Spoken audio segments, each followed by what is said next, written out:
Hello everyone, welcome to my channel. Keep it simple but significant. I am your host Sasi. Let us start today's discussion. In which year was the first interstate council formed?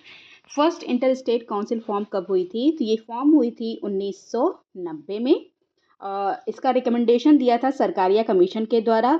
Janata Dal उस समय पर government थी, VP Singh के द्वारा इसको head किया जा रहा था। Okay,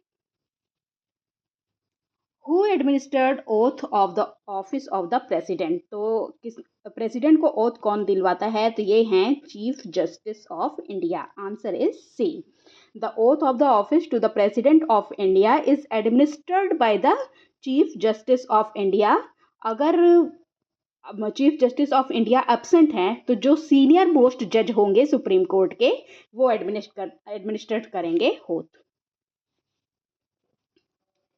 Which of the following method is used for the election of president in India? President के इलेक्शन में कौन सा मेथड यूज किया जाता है? तो मेथड जो यूज किया जाता है वो है single transferable vote system. The president election in India is held in accordance with the system of proportional representation, और इसी को कहा जाता है single transferable vote. Independence of India act was result of which of the following plans और pact?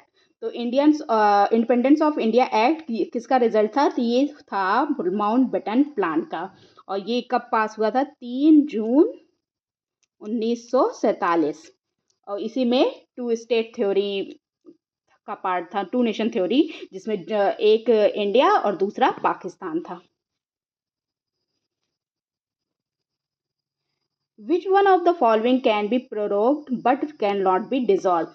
Prorogue किया जा सकता है लेकिन डिसॉल्व नहीं किया जा सकता, तो ये है Rajya Sabha.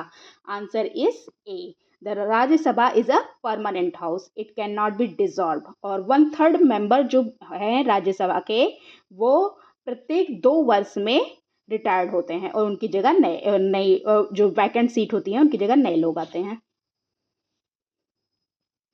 Nationalist Congress party was founded in which year?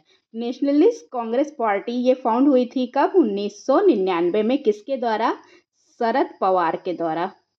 Sharad Pawar के द्वारा ये फाउंड हुआ था, और जून 1999 में। Okay,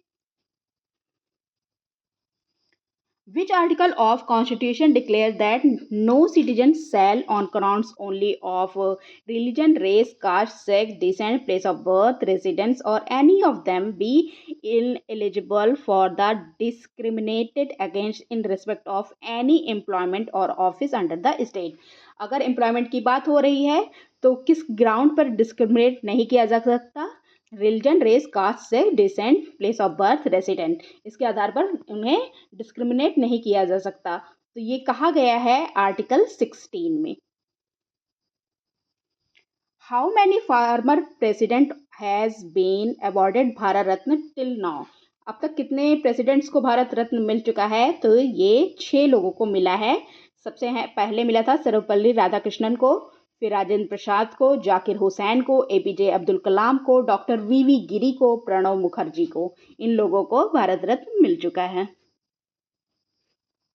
If there is a dispute in the presidential election, it will be referred whom among the following? तो प्रेसिडेंशियल इलेक्शन में कोई डिस्प्यूट होता है तो कौन इसको सॉल्व करता है? तो ये सॉल्व किया जा सकता है किसके द्वारा? सुप्रीम कोर्ट के द्वारा, और ये हमारे कॉन्स्टिट्यूशन के आर्टिकल 71 में बोला गया है। By which among the following act the east India company lost its monopoly of trade with China? तो कौन से एक्ट के द्वारा जो ईस्ट इंडिया कंपनी है उन्होंने अपनी मोनोपोली को लॉस्ट कर दिया फॉर ट्रेड विथ चाइना? तो ये एक्ट था द चार्टर एक्ट ऑफ 1833। और इसको और क्या कहा जाता है? इसको कहा जाता है सेंट